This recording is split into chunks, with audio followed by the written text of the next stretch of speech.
Hello, Warriors. Metals rebounding. Pound making new lows. How's everyone doing? Who thinks the Fed's going to cut by a quarter today? Anyway, hi, Steve and AJ, and hi, Kman, Blake, Hugo, Ingmar, James, Bran, Andrew, Will. Okay, so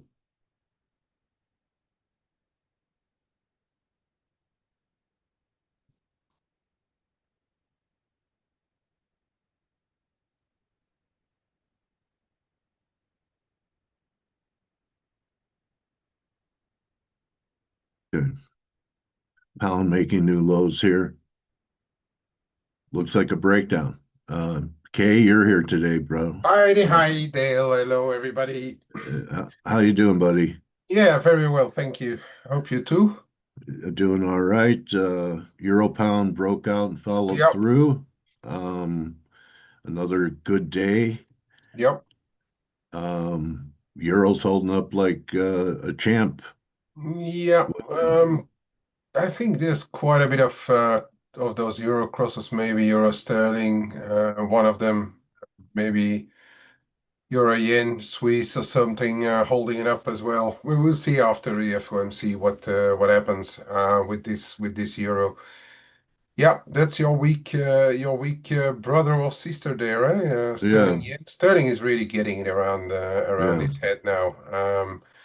Markets having no confidence in Reeves plugging any holes right now, and we're talking about it obviously already a few days on here and on the flow show. It may be a case. We still have quite a ways to go, and the nearly 4 weeks away the budget, but.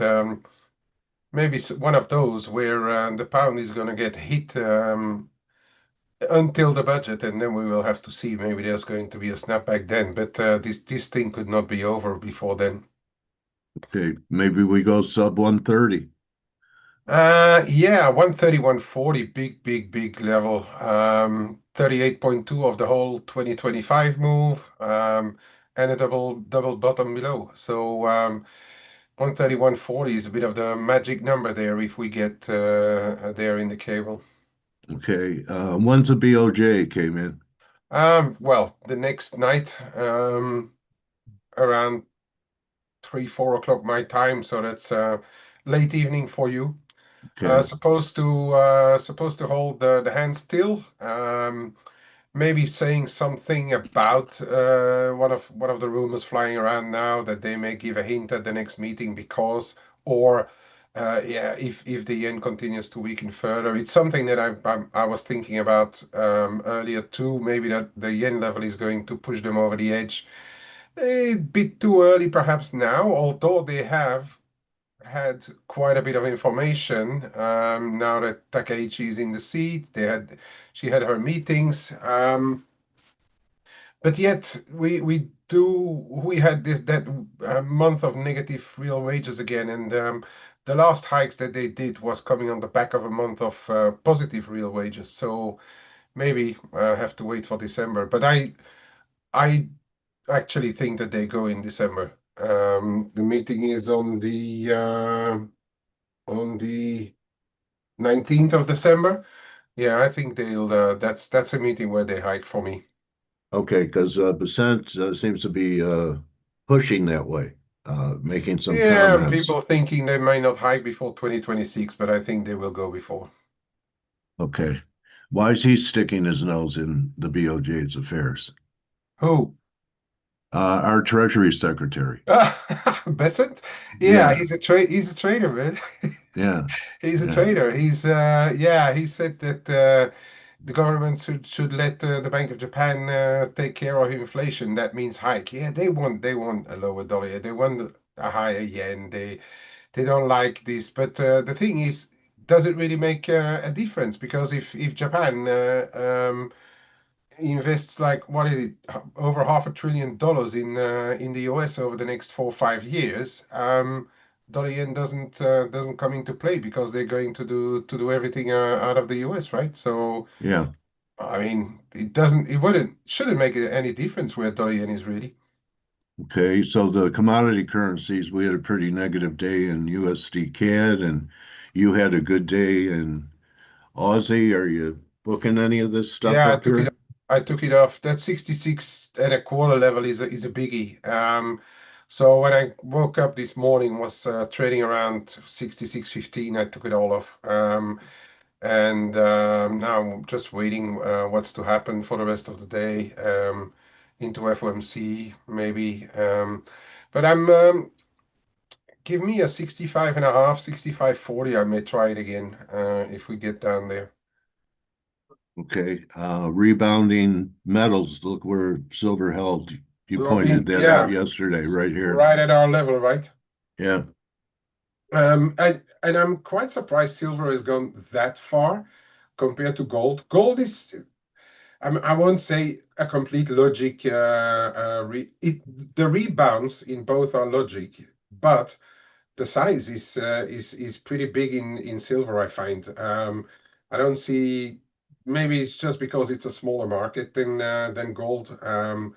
But yeah, I mean, it's getting. Well, the market at least has this perception that it's getting more and more unlikely that Trump and Xi will strike a big deal.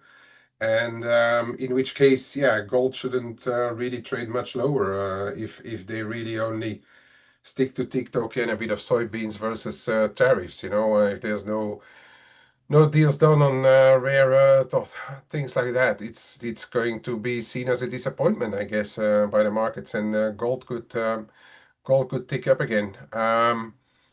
To me, the big zone here is going to be gold is going to be just above 41, 41, 10, 30. There's a lot of stuff happening there. If ever it goes above there, we're right back here. off to the races. Yeah, around there. So basically, it's been $500, Yeah. right? So Mm. 61A would be about three. That would take it up towards 42. 42. Yeah, Well, which is around your first bottom yeah, there in the middle of those two spikes. right. So that's possible. Mm. Could be. And silver, maybe wants to check this breakdown. So this was the Yeah, first breakdown, it's and going this to be the is magic this. level around 50. Yeah, it's the boom bust line really for this move. As I said, I thought we would stop somewhere around 47 and a half, but they added they added nearly another dollar to it. But I really think it's the size of the market doing it. So yeah, that's about What it. what Yes. what do you think of yields here? It looks like they're trying to carve something out here. Um, Not much follow through from the no, breakdown at four. no, but I mean, if you take things apart a little bit, the shutdown is not going to change things on a day-to-day basis. It's going to be a long span out thing, and effects probably filtering through slowly but surely. So all of a sudden, it could have an impact, as you were talking about. That snap thing, maybe next week is going to be a big week for the yields. Who knows if the lenders are starting to feel heat, if people will start to need money, and that could be one of those yield moves that we see on the back of it. But the things for the Fed, if you take it closer to home, the FOMC, it's so well telegraphed everything that it actually should not have too much of an impact on yields. Whether you look at the tens, whether you look at the twos, or hovering around 350, shouldn't really go too far from it, just based on the FOMC, I would say. And hey guys, I just want to Hey, jump Good in here and Patrick. morning. ask good Go ahead, morning. Good buddy. morning. Yeah, I just want to ask Kman a question. Yesterday you said something interesting in the Forex Analytics chat room. By the way, if you guys aren't, in a chat room, even if it's not ours, just being in a chat room where you can talk to people that you trust about these topics. You said something that I found was really interesting. You said I can't imagine the Fed or Powell being hawkish. Do you still feel that way? Like Yeah. there's Well, no way he could be hawkish. And maybe that it's really undermines the dollar right now. no, it's not. I mean, maybe I was a bit categoric when I said it, but it. I clarified this on the flow show today as well. I think this for me there is it's a fine line, but how can they really be hawkish right now? You're going to shut down going ongoing. You've got people like what is it that is shedding like 10, 15,000 jobs again. Amazon. Yeah, Amazon. And then you've got quite a bit of uncertainty also going on. We don't know what's going to happen in between Trump and China. Imagine that the receivables from tariffs, since they have been somewhere screwed back, they may underwhelm the expenses as well. It's for the time being, and I would find it hard for him to be hawkish. And also, if you think about this repo thing, even though the amounts, I mean, FinTwit is all over the place, but the amounts that the lenders are starting to pull to drag out of it is nothing alarming, but they start to be more and more regular. So Yeah. he may come up with something more present, saying like, "Yeah, we stand ready to do something. If you guys need us, if you need liquidity, we're there." And that's going to be a dovish thing today, right? Right. But again, it's a 55-45 thing, where I think he may lean a bit more dovish than his usual walking all sides of the ale, which he still probably going to do. He's not going to give us December cut on a plate. He won't, because he doesn't. But I just think he may kind of lean a little bit more to the dovish side today. It's just a bigger possibility than is usual. And then and I wanted to mention this just because I think people look at the stock market and say, well, it's all priced in and blah blah blah. And so, stocks should fade from here. I mean, we are at all-time highs, and the market does have a tailwind at the moment, and that's called a Fed is cutting. Mhm. And until the Fed, reverses course, it's going to be really difficult to see the equity markets reverse course. Yeah, There is maybe a risk that you get some buy the rumor, sell the news following Xi Trump. yeah, that's a real. But when's that meeting? When's that meeting? It's going to be somewhere tomorrow during the morning in Korea, and Trump hopes for a 3-hour meeting. But Xi may cut it shorter than 3 hours, we think, in our room. So that's it, because afterwards Trump is leaving again. So it's Trump who said that they will have a 3-hour meeting, and it's somewhere during the Korean morning. Well, So late it's going to Korea, be during like probably around the before the BOJ. So we're somewhere talking. around there, somewhere Yeah, before and around there. So during your evening. I was gonna say that's gonna be probably around 10 o'clock Eastern. I want to frame this out because I want people to be thinking about this tonight. I mean, it's gonna be a busy night tonight. Very. We have earnings from Microsoft, Meta, Google. We have the Bank of Japan tonight. Mm. So a lot, and then the Trump Xi meeting. There's gonna be headlines and. I mean, Trump's going to say everything went well. I mean, that's just the Trump administration is going to do that. It's what the Chinese say if they say anything. That's the So, issue, yeah, because they said like, oh yeah, let's work together at this, but they didn't say exactly what they are going to give. So and Xi has been completely silent, right? He hasn't said anything at all. not even a peep. If you're going into a meeting planning to make big deals, would you not, as the leader of the second biggest bloc in the world, be a little more upbeat? He's read Art of the Deal. Ah, He's coming in stone faced, yeah, I yeah, mean, hey, he knows how to play the game. So this is going to be a yeah. really interesting evening, I think. And yeah, so anyway, sorry, Dale, I wanted to jump in just because I know it's the next 24 hours are going to be so friggin' amazing. Yeah, it's going to And be could be critical for the whole of end year trading. Huh? Yeah, exactly. So Dale, what are you thinking here as we have these 24 hours of mayhem coming up? Well, looks like S&P's won 7,000. That's the next, there's some fib targets up there. Um, I was wrong about semis. I'm, taking losses. And, as far as the dollar's concerned, I, was short euro instead of short cable. So, right now, when I'm in a zone like this, I don't press. So I'm just going to let things unfold and wait until I see something compelling. I don't see anything that compelling. Maybe a yen top is developing here, double top, and that's really about all I'm looking at.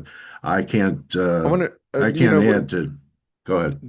Dale, I was going to say, just because you said that, I want to take you over to the 6J. This is the, yen futures, obviously.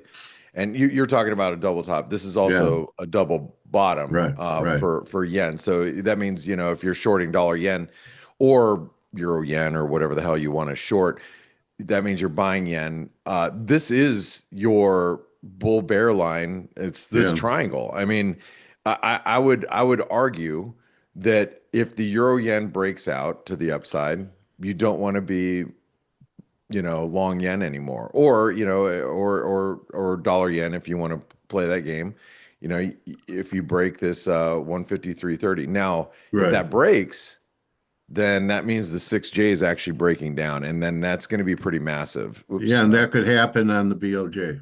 Yeah. So, right now at this instant, I don't see anything that is compelling enough for me to click my mouse. Okay. All right. Yeah. And but I think this is a really important chart for anybody trading yen. And I'm so I'm going to tell you guys this. Everybody in the chat room knows this. I was so pissed off last night because I was just coming back from the gym. I was going to stop at the grocery store to pick up something to because was going to cook a dinner last night for the family, and I was in the middle of I was in the where in the hell am I? I posted it right over here, but I did post it last night too about the yen right here. So last night I was on my way back from the gym. Like I said, I was going to the grocery store, and Besson's comments came out about he's like, well, the Bank of Japan or excuse me, the Japanese government said that they're going to have flexibility with the BOJ, and I'm like, shit, that means that they're basically saying they're going to leave the BOJ alone and not interfere, and that means the BOJ is free to raise rates. Dollar yen went from 152, kind of where we're at right now, 152.20, 15, dropped all the way to 151.50. So we lost we shed like literally 60 pips as I was trying to, get home and kind of look at things. And we bounced back to the 80s, and I got out of it last night. I just took my little loss. And then, of course it's stronger this morning, but you can see we're in a bullish wedge. I mean, this is a bullish wedge, and I think if we break 151.50 or we break above 153, Oh 30, yeah, yeah, then your direction. I mean, this is and this is maybe more BOJ related. We break below here and we break down. I mean, and we're stuck right in the middle of this. You can see this wedge, right? Here's the top. Here's the rising wedge. So you kind of know where you're at. And Dale, what you just said is very I feel the same way. When you're in like the apex of a triangle, it's extremely choppy and it's extremely whippy, right? And there's not a lot of clarity. And that's what we're dealing with right now. And if you look at currencies, I mean, the euro is the same way. I mean, the euro, I mean, look at the whipping that we're doing inside of the apex of this triangle. It yeah. is nasty, it's gnarly, and you get stuck on the wrong sides. You start thinking, "Oh, hey, we're gonna get a direction here," and then, or no, we're gonna get a direction here, and you're stuck in this nightmare right here before we break out. So as a trader, You So I'm guys are going not to find crazy. clarity. It's yeah, Yeah. it's a coin toss on a few of these. You just if you trade it, you're going with a bias because you don't know. Right, right, exactly. So, I mean, I'm going to be reducing my positions, my dollar positions completely ahead of the FOMC and the now we do have the Bank of Canada, which we'll talk about here in a second. Kman, I want to bring you in for that. Yeah, Uh, but ahead of the Fed, the BOJ, the China U.S. China trade talks. We even have the ECB tomorrow. yeah. I mean, there's a lot going on, and the euro is probably going to find direction by tonight, tomorrow. But it's hard right now. It's freaking difficult. It's difficult. It's very choppy and it's very ugly. So if you guys are, finding yourself whipped around like Dale was just talking about, and I get it. I mean, I'm in the euro and I'm like, I'm up, 30 pips, I'm down 30 pips. It's like it's extremely frustrating. And if you're stuck in that because we are in the cusp and we're about ready to break out in a big way. So just be patient for those of you on the sidelines. Now let's talk a little bit about the Bank of Canada. Ryan's been pretty. I don't know where he's getting this from, and maybe you can add some color here. Now I think it was Morgan Stanley said yesterday that the Bank of Canada, could actually hold. Mm. But how can they? I mean, when you talk about the Fed having a hard time seeing the Fed being hawkish, if you're the Bank of Canada, how are you hawkish? Yeah, And Kate, man, that's this is to you. something I'm wondering too. I think the inflation rate was a bit sticky the last one, and that's where some of those people get their idea from that they may be on hold right now. And actually, has to be said that the market has been repricing a bit the expectations as well, but not Yeah, I not, mean, not by much, not by much. But yeah, so the Canadian dollar has benefited from that. It's a lot will depend on what McClem is going to say again, right? But I would still side with a 25. But then I would say they are done right now. This no, there's something wonky with this one, Blake. yeah, I was gonna say It that can't that be that that overnight we are pricing out 20 BPs of cuts. That's not right.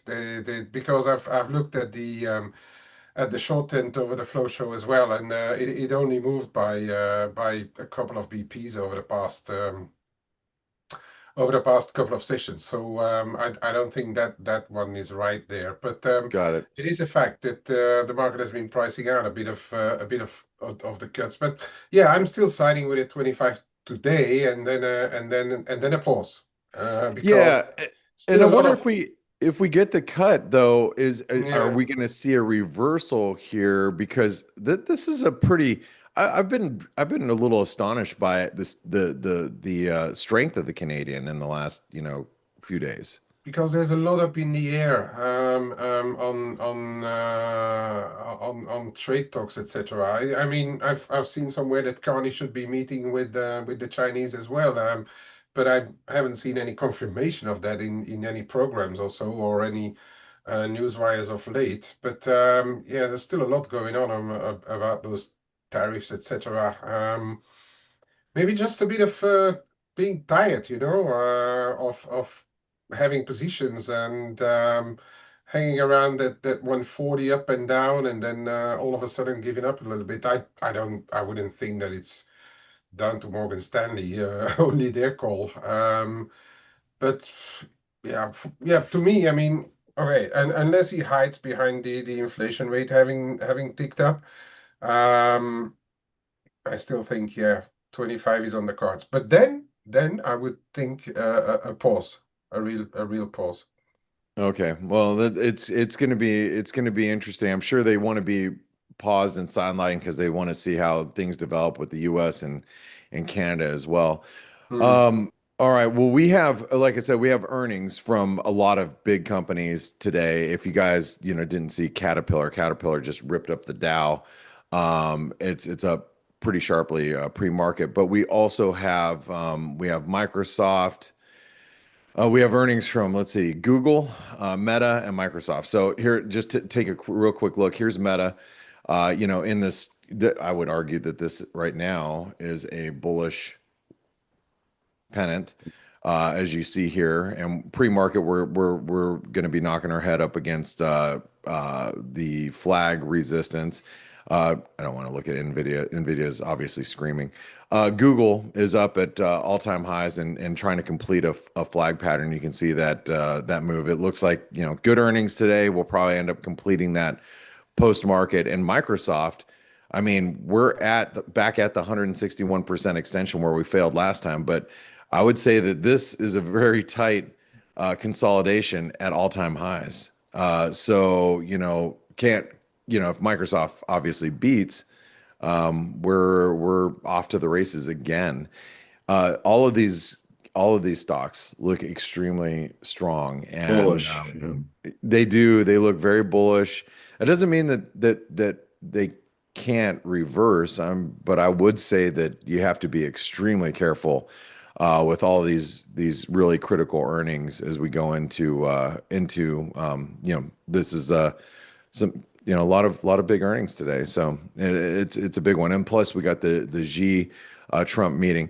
All right, so I'm gonna outline what I think I want to do today, and it has nothing to do with FX. But before I do that, I'm gonna ask Dale and I want to ask Kman what they want to do today.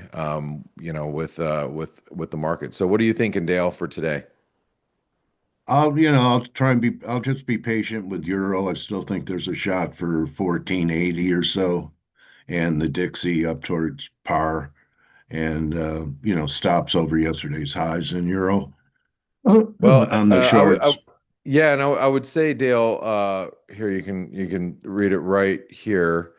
Here's your triangle, right?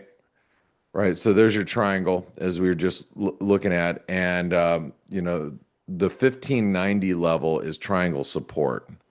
So a break below 1590 would suggest that we are, taking out that rising trend line, and I think we might get some follow through towards 114 if we do break that. So there you go. And Maybe and this there's your isn't level. for today, but I do think that this rally in the metals is going to set up a failing rally for one more good decline.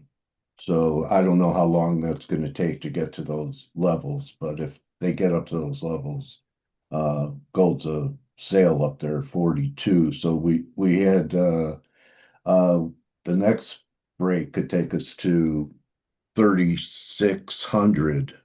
So that could be a big trade up there too. And I don't think that's going to happen with the dollar going down. So I'm gonna, dollar, yeah, yeah, okay. I'm gonna come yeah. back. I'm gonna come back to gold. I want to. That's what I'm gonna really focus on today. How about you, K man? What are you gonna do? What am I going to do? Well, for one, I've been reducing positions rather than thinking of opening new ones. Yeah. Yeah. Because I've actually also closed my dollar China this morning under 710 here, just because I don't know what the G meeting is going to give. What am I looking at?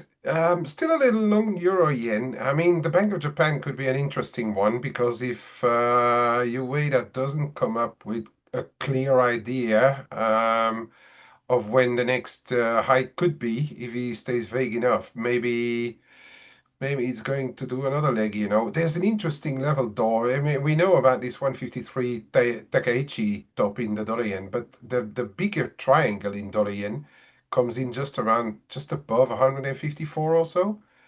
And that may be one that people may want to keep in mind as well. Yeah, that red line there. That's an interesting one for me because Yeah. you're gonna have people dragged into longs if it breaks above 153 and a quarter. And what if it bangs its head against that red line? Sure. So I'm going to be a little cautious. Maybe if we get that rally, get out of my euro yen and see what happens there. And regarding the FOMC, I know that you guys are looking at maybe at the other side, but I don't know. I'm starting to think that the euro dollar may actually start to move higher once we get the FOMC out of, and especially if the G meeting goes goes wrong, maybe euro dollar is going to try for a little wander up now. I'm gonna keep an open mind there, Kman. Yeah, I can't rule that out either. So Yeah. the thing is, Blake, we have miserable euro dollar option vols. I mean, they really continue to come down. So the yeah. problem with that is that it's too easy to buy options, meaning that there are going to be more and more people sitting on the edges. So it's going to make it harder and harder to break, and that's a bit of an issue. I mean, when you have 1 month vols trading in the 5%, 6% range, I mean that sucks. It just sucks for Yeah, volatility, but that doesn't mean it's going to stay that way. It just no, of course not. Of course but not. but what you're outlining is, look, it's very low volatility environment, but hey, we are heading into the end of the year, which tends to be a little spicy. So Hmm. maybe you'll get spicy. And I'll tell you guys, I'm gonna focus on gold today. I'm with you, Dale. We talked about this yesterday, right here on the Face Show, and we both agreed that this wasn't going to be your leg down. You know what I mean? So Yeah, this wasn't going completed. to. Yeah, it gave us a little false breakdown. I'm actually looking to sell it at the 38% retracement if we get close to Okay. 40.75 today, and I'm looking to fade that move. I think that this is we are now starting throw over. It is now lower lows, Yeah. lower highs, and we've shifted trend. Yeah. And it's been such a big move up the escalator that I believe the elevator is coming down. And so that means that if we stall at the 38% retracement, this is probably an A, Yeah. B, C, D Yeah. is going to be somewhere down here at 3,500. So I'm really focused on shorting gold today. Anywhere near 4,100, I'm getting short. So you want to know my plan? That's it. And it has nothing to do with FX. So, there you go. Little, Well, little trade. maybe if the dollar weakens, that'll help gold get up there. Yeah, maybe. I mean, Yeah. maybe if we get a little bit of, euro spiciness above 116, Yeah. 50, 117, maybe gold does do that. But that's how I'm gonna trade it. And if you guys, this is a great day to actually just take a $1 trial to get in with Forex Analytics and be in our chat rooms for the next 10 days. If you That want to know, that's a what we're good call. doing. Yeah, I mean, I just like leveled my Aussie and Kiwi shorts for break even. I was actually trading crude oil yesterday. I just pulled that Wow. off. Yeah, I just pulled that off for a few pennies. But if you want to know how we're positioned in the market, you can do it right in our trades room. You can kind of see what we're doing. And the general chat room, we're obviously having conversations all day long about everything. So, yeah. Anyway, we'll see you guys in the chat room. And Dale, I hope you have a great interview. And don't forget to sign up for our newsletter so you can get updates on trading analytics and what we're doing there. Okay. I really appreciate it. Thanks, Blake. Thanks, And thanks, Kay. and let's all make sure we stick around with Jamie. Jamie is one of my favorite reporters in the markets, and I love it when Dale does interviews with him. He's got such a great beat on the market and central banks. So All Cheers, right, Dale. James, cheers. Cheers, Kman. Take it easy, buddy. Jamie, great to see you again. How are you? Are you're you muted. unmuted? There you go. Hold on. Hold All right, on. Is that better? you're good now, buddy. The wonder of technology. How are you doing? I'm doing good. So, I mean, I think no one really knows if the Fed's going to cut a quarter point today, do they? Huh? I leave that for smarter minds than me. Yeah. Yeah. Quarter So, today, yeah. I suppose that's one good thing in this uncertain world is the sort of that sense of certainty and stability that we're going to get a quarter point cut today. what do you expect out of the presser? It's difficult, isn't it? I mean, he's suppose the last one he made it crystal clear that he's focusing on the labour market, the downside risk to employment, or over above the upside risk to inflation. I think he'll probably you probably, hammer that home again. I mean, we've only had one inflation print, I think, since then, or maybe two, but the last one of last week was kind of a sort of hybrid estimate of inflation. It was still a point above target, pretty steady though, and we've had zero visibility on the labour market really, or zero official visibility. Some of the job losses announced yesterday by Amazon, UPS, that's there's a steady drumbeat of big companies announcing big layoffs. And I think that may start to sort of feed into, or, get onto policymakers' radar. So I think they'll keep the door open certainly to a cut in December. It may be more interesting what he says about the balance sheet. If they stop QT, does that open the door to maybe sort of resuming purchases of assets sometime in the new year? That's been floated. Yeah, I heard something about stopping QT, that it's going to be targeted, whatever liquidity comes into, like into industries, rather than just it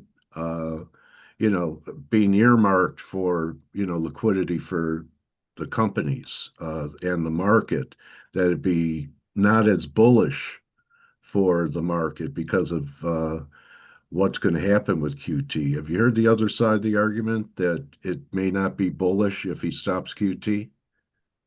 Well, what do you mean the liquidity is going to be targeted? I'm not sure. I haven't heard that.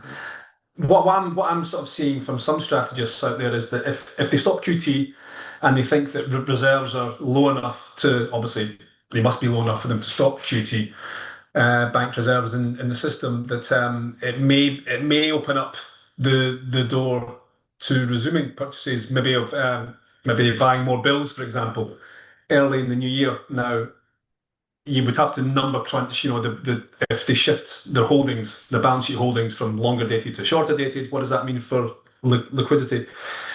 You would think that just on aggregate, however, if they are buying assets, even in small amounts, and even if at the very front end, that's got to be a net positive for liquidity in general, I would think. Whether that moves the dial much in terms of market thinking and risk appetite, that remains to be seen. I think the risk appetite is pretty strong enough, isn't it? Yeah, it sure is. It doesn't need any Yeah. much help from the Fed. It's insatiable. And that's what is unusual. Do you find it unusual?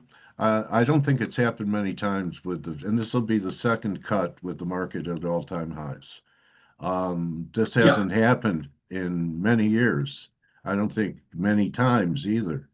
There was a great chart doing the rounds from, I don't know if you've seen it, from Bank of America today and yesterday, looking at global central bank cuts. I think we're now about 312, 313 cuts in the last, cumulative cuts in the last couple of years, or last 18 months or so. That is as many, and now we're getting higher than the total cumulative cuts in 2008, 2009. Okay. All right. So I mean, just to compare, I mean, just to think where the world economy markets were in 2008, 2009 compared to now, and we're getting the same number of cuts. Probably not in magnitude, of course, but still. Okay, can we shift over to BOJ? You have any expectations? Besides saying that they, may want to hike to anchor inflation.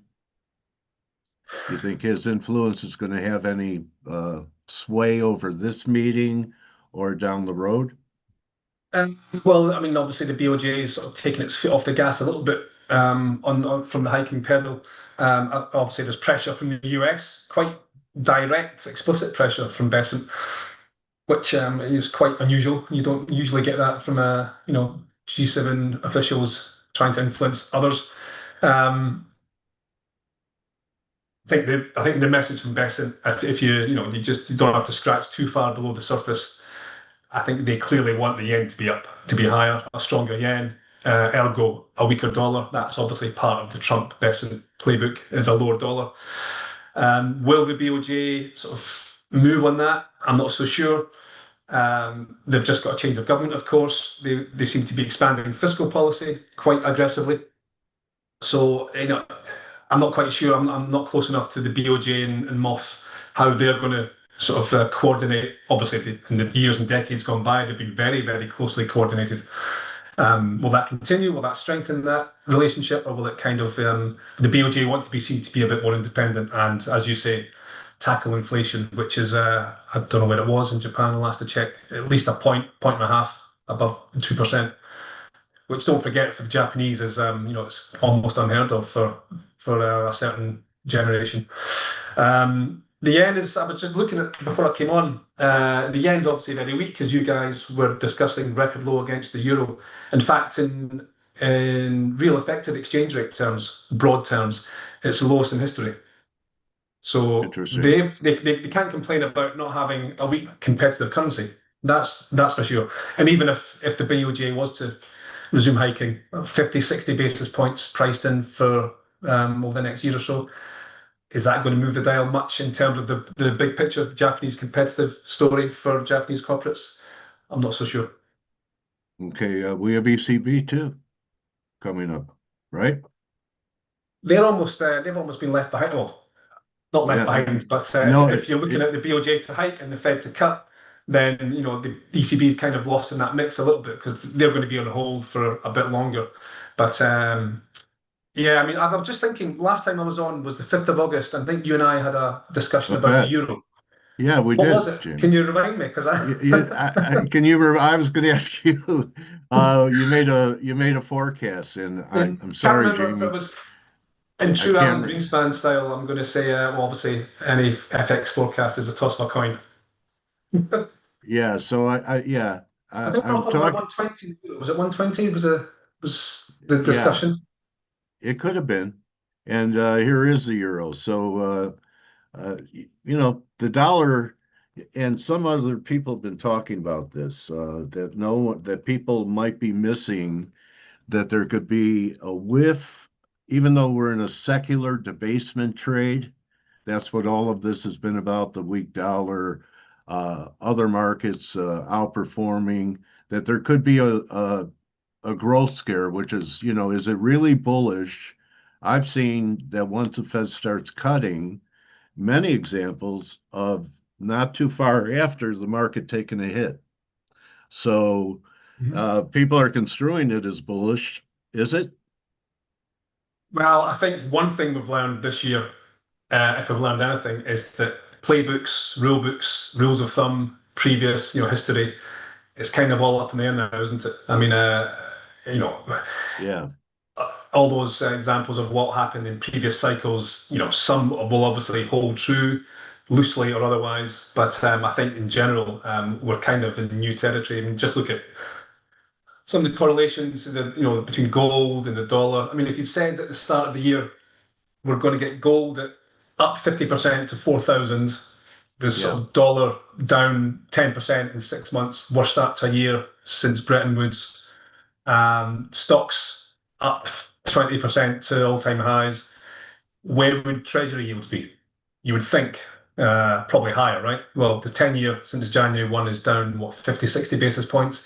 Even the Yes. long end, the 30-year yield, which would take the brunt of any debasement trade, you would think that's down about, what, 20, 25 basis points since January. So you're asking me if I think what's going to happen when the Fed starts to, or when the cuts come through. Again, it's back to Greenspan territory. It's a toss of a coin, really. I mean, valuations are high, Yeah. prices are high. Are they super stretched?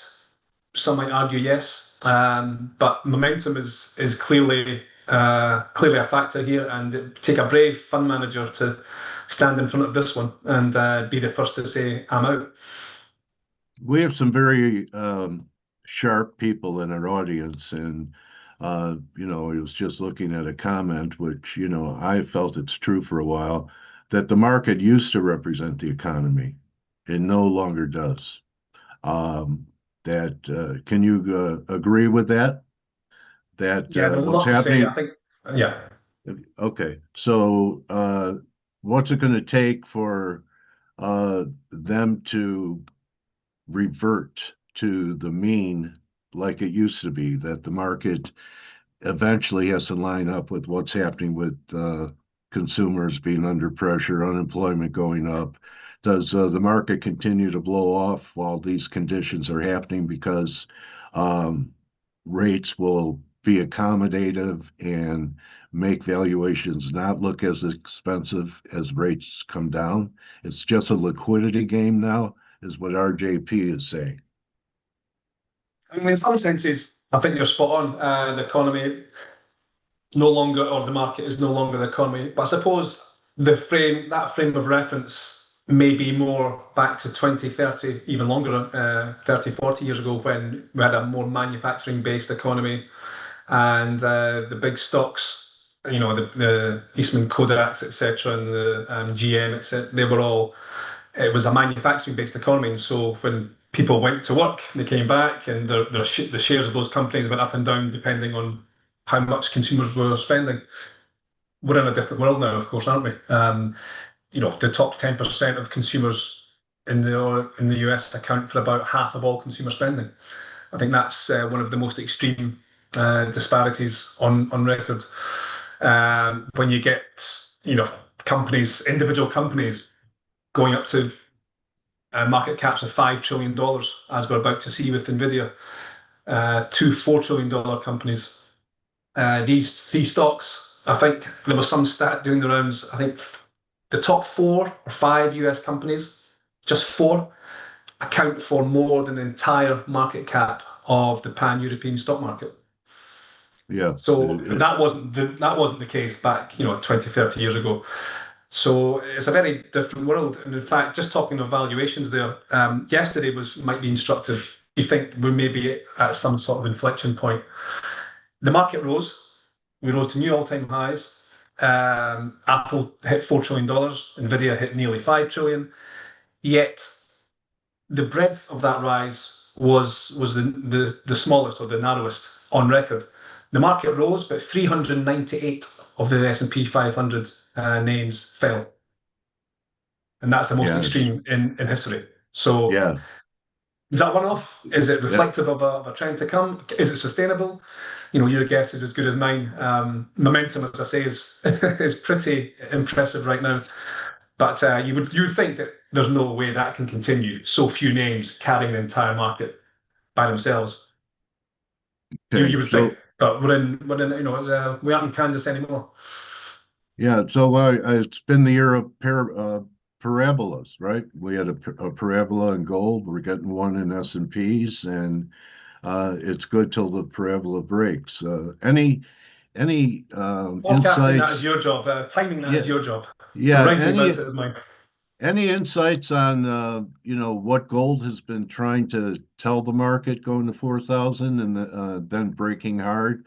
Could gold be a early signal that we might have a little whiff of deflation coming in here? I know there's some people that just think that that's not going to happen, that the debasement trade could be secular, but you could have a cyclical round of deflation that comes in because of a lack of growth, and that's why the Fed is cutting. So people really aren't understanding what's behind Fed cuts. So could that be a scenario into next year? Well, that goes back to what you were just saying, the sort of traditional framework of how we view the economy. If unemployment is rising, which it is slowly, but it is rising, and if growth, or if large swathes of the population are losing their jobs, they're not spending, you would think growth would be slowing, right? I mean, that's kind of economics 101. However, the last Atlanta Fed numbers, okay, pre-government shutdown, but the last Atlanta Fed's real-time estimates for Q3 GDP were close to 4%, between 3.5%, 4%. That doesn't sound like a slowdown to me. Yes, growth will slow next year, but only down to, again, going by official IMF estimates, 1.5%, 2.5%. These aren't recessionary. That's not recessionary territory. Okay, and so it's not, therefore, it's probably not deflationary territory, is what I'm trying to say. And we're still a point above target. Maybe 3% is the new 2%, the kind of unspoken rule now. But it's certainly not deflation. Although China, that's a separate thing. They are exporting deflation, but enough to kind of pull down US inflation to below 2%? I suspect not. Okay, and do you take any, when you look at what's happening with, say, the long end of the market, the bonds have really been acting pretty good for about a couple months. Is that people hedging and looking at the potential for a slowdown? I mean, if the bonds are the most hated asset, no one uses them in their portfolios anymore. What kind of message do you think we're getting from the long end of the curve here? You're absolutely right. The most hated asset out there, probably. Well, not probably, definitely. Yet somebody's obviously buying them because, as I mentioned earlier, even the 30-year yield is down 25 basis points this year. The 10-year down a fair bit as well, 50, 60. So somebody's buying them. Whether it be central banks, although there are signs that that source of demand is kind of flagging a bit. The way I look at the long end is that, as I said, would have expected the long end to be, hit hard and the curve to steepen quite dramatically, and for the long end to really price in that debasement trade, which we're talking about. But we haven't seen that. So that raises questions. I think to me it raises more questions than answers. And to me, it would suggest that the debasement trade, whilst there's some truth to it, it's not baked in, or it's not it's not bomb-proof as an argument, because if it was the case, the long end would be whacked, and it's not. So whether it's pension funds buying for longer term portfolio, if it's money coming home, US money coming home, if it's just an attractive level at say 4.5–5%, which automatically locks in buyers, I'm not quite sure, but there's obviously demand for it. And maybe it's a supply and demand balance thing as well. If as the Fed moves more as Treasury moves more to issuing at the short end and bills, maybe they're issuing less at the long end. Long-term funds are seeing the way the wind's blowing and buying up long-dated bonds now.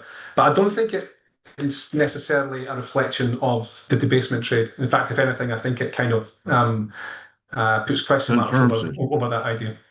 And tariffs, a lot of people are talking about how tariffs have had little impact on prices. Your view? I'm paying more for coffee. Well, as I said, inflation's above target, so we're all paying more for everything. Are we paying that much more, given the imposition of tariffs? Probably not yet. All the research that I read from the Wall Street analysts and some of the think tanks, etc., they say that companies have eaten the tariffs so far. There's various ranges of estimates, but say 60 to 70% of the tariffs so far, companies have taken the hit. Pretty much everyone expects that to flip as we get toward the end of the year and into next year. So it'll be consumers paying about 60–70% or more of the tariffs. If that's the case, we get back to the classic argument. Does that push up inflation? On the face of it, yes. Or does it squeeze consumers so much that the demand falls, spending falls, and therefore it sort of flips into a more deflationary or disinflationary environment? I suppose time will tell on that one. Talking about time, we're nearing a record of a government shutdown here. And people are going to 4 weeks. Yeah, I think, and people are going to lose their SNAP benefits. I believe Monday. It's like 40 million people that depend on that. How much longer do you think this could run? And is it going to take a market sell-off to get them to do something? As long as the market's going okay, no one feels pressured to do anything. Although I think they're going to hear from hungry constituents in the next week or so. Yeah, no, that's a very good point. And what are we now into the fourth week? I think the record shutdown was 35 days, and that was in Trump's first term. I'm not sure exactly where we are now, but I would guess getting close to, if it's 4 weeks, then it's obviously, 30 days almost, or into, we're sort of close to record territory. The one thing that has kind of put the brakes on Trump's, whether it be tariff plans or economic plans or geopolitical shifts. The one thing that has put the brakes on it has been, as we saw in April, was the market. When the market tanked, that kind of gave birth to the whole tackle trade idea. But as you say, as we can see in front of us, the markets are flying, Yeah. and it doesn't suggest that there's going to be too much pressure on the administration to reverse much or to rethink much as long as that continues. Were there to be a big sell-off and turnaround, that would obviously force their hand a bit. But again, it goes back to, and I think you're right. Angry constituents, when they come in the millions, that may also force them to maybe get together with the Democrats and get some sort of resolution here. But in terms of the economic impact, rightly or wrongly, and however much you agree with the rights or wrongs of it, if it's those at the lower end which are suffering and their spending being constrained and their standards of living being constrained, that doesn't have much of effect of an impact on aggregate overall GDP. As I said, Right. 10% of the top 10% account for 50% of all or half of all US consumer spending. And we can go into the stats about the top 1% in terms of asset ownership and wealth and spending power, etc., versus the bottom half. I think the longer it goes on, the more pressure is going to bear on Washington to come together. But in terms of the aggregate market impact and economic impact, it might have to rumble on for a bit longer before we see any sort of true shift. Okay. All right. So the market Going back to gold, sorry, just something popped in my head. go ahead. You mentioned gold. That decline, I think what that tells you is that maybe I think the retail cohort and individual buyers and retail investors, I think that shows that they got caught coming in late and got caught when it started to turn, because the big whoosh earlier this year was probably central banks. But I think there's evidence and flows data to suggest that they've done their buying. They took it up to 4,000, but they weren't buying at 4,000 or close to 4,000. It's the retail investor who jumped on that train, and some of them will have been burned in the last couple of weeks. Okay. So retail, central banks, will they ever be tempted to sell or forced to sell? I think central banks will sell them. There's always portfolio management, long-term reserve management. Just when you mentioned central banks selling it took me back to 1999, 2000, when gold was at 250. You remember that? 250 an ounce? I do. And the Bank of England sold, or the UK government under Gordon Brown's chancellorship sold a good chunk of the UK's gold reserves at 250. He still comes in they still come in for heat, shall we say, in the UK press over that one. So central banks do sell gold, of course. If you're selling at 250 an ounce, you may be encouraged to sell at 4,000 an ounce. Yeah. But of course, as we said earlier, we're a completely different world to back then.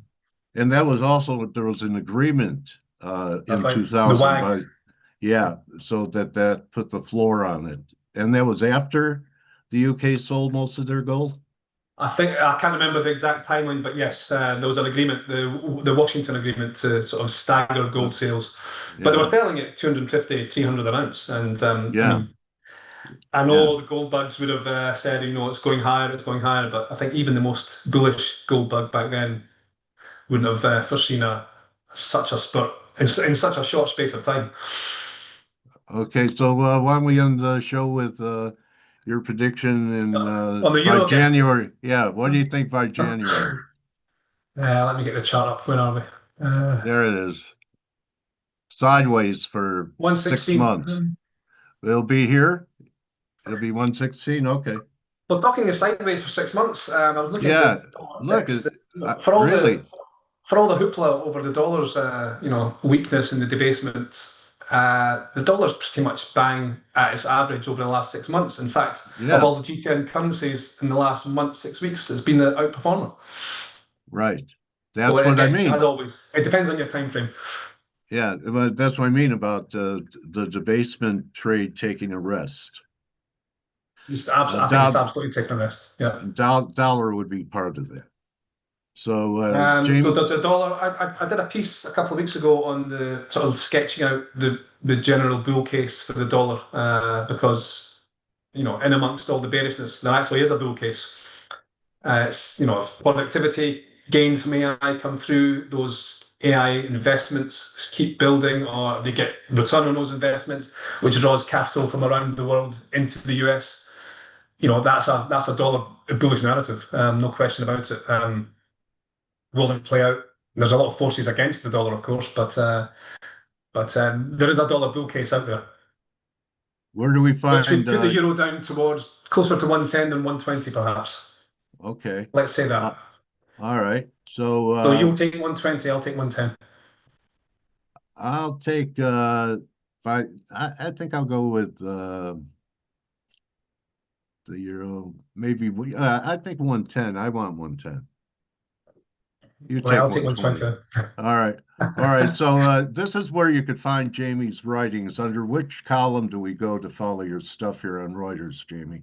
Good question. Just do a search under my name. I think that if you search under either my name or the ROI tagline, there should be a landing page, Reuters ROI, Here you go. as a commentary service. Yeah, here you go. Be wary of There U.S.-China we go. trade deal. So you're expecting the possibility that not much happens between Xi and Trump. Well, all I was doing with that piece was just reminding people that Trump put out on Truth Social in June, on June the 11th. I can't remember the exact quote. It's there. Yeah, Our deal with China is done. right. And as we know, it wasn't done. So It takes two, right? I mean, he's saying everything's going to be okay. China has a say in it. I Is think your so, point? yeah. I think so. And I think the US side have been a bit more ebullient, a bit more bullish and upbeat, whereas the Chinese have been a bit more circumspect. And all I was saying in that piece was, just be wary of capitalized headlines on social media. All right. So Not you to say got that it. they won't come to an agreement, but of course, as you say, it takes two. And some of the thorny issues of, especially around rare earths, they are quite difficult and problematic, and I don't think they'll be hashed out within a couple of days. Yeah, that's her big leverage. One of the Absolutely, most and they're playing important that people. card. Yeah. Have they So overplayed their hands? Have they not? Again, we don't know, but that's not going to be done and dusted and tagged with a bow in a matter of days. they don't bluff. That's not their style. The I don't Chinese? think I don't think they bluff. So I just want to make all our viewers aware of where they could find you, because when you're making decisions in the market and coming up with narratives, I think Jamie is critical in reading his views and giving you some food for thought that could steer you to have a different type of narrative than you have going in. So this is just an example of his excellent work. And Reuters, has been around forever, one of the few left. And that means that if you could survive what has happened to the journalistic field in the last 20, 30 years, you're the cream that rose to the top. And Jamie's part of that with Reuters. So follow him on X at Reuters Jamie, and go to Reuters to check out what he's thinking, like That's this very article. kind. Thank you, Dale. Yeah, what I try to do with these pieces is just to, as you say, shine a light on maybe a slightly different part of a subject or an argument, or part of the market, and just to get people thinking and to raise questions and broaden the scope of the lens. Well, I'm glad our paths crossed and I reached out to you on X. It was still Twitter back then, Jamie, and appreciate being able to talk to you every 3 months to help me get my bearings with what is a very confusing environment for old timers. Not Likewise, Dale. Alzheimer's, old timers. Freudian So slip there. I need that young blood to, definitely tell me and remind me that what used to work and the way guys like me look at the markets, you always have to change and adjust. And change is constant in this business. And it's So not just constant; it's rapid. That's the hard bit to deal with. I think is the speed and pace of change. I mean, just look at some of the market yeah, dynamics in the last 6 months, 8 months is just extraordinary. yeah, making my head spin. Thank you, Jamie. Jamie McGeever, everybody. Follow Thank you, him, Dale. read his stuff, and we'll be talking in January, buddy. Look forward to it. All right, All Jamie the best. McGeever, everyone. Thank you. And that's it, everyone. You could join the team in 10 minutes. Good luck with everything that's going to be happening today. There's no law that you have to trade it. No law you have to fade it. So just, be careful out there and don't try and predict the reaction. React to it. You're welcome, Laura. People are thanking you, Jamie. And that's a Very wrap. kind. Very kind. Thank you, everybody. Remember, don't just count your trade deals, count your blessings. And I'll see everyone tomorrow. You're very welcome, Jerry. See you, Jamie. See you, Dale. Bye-bye. Bye-bye.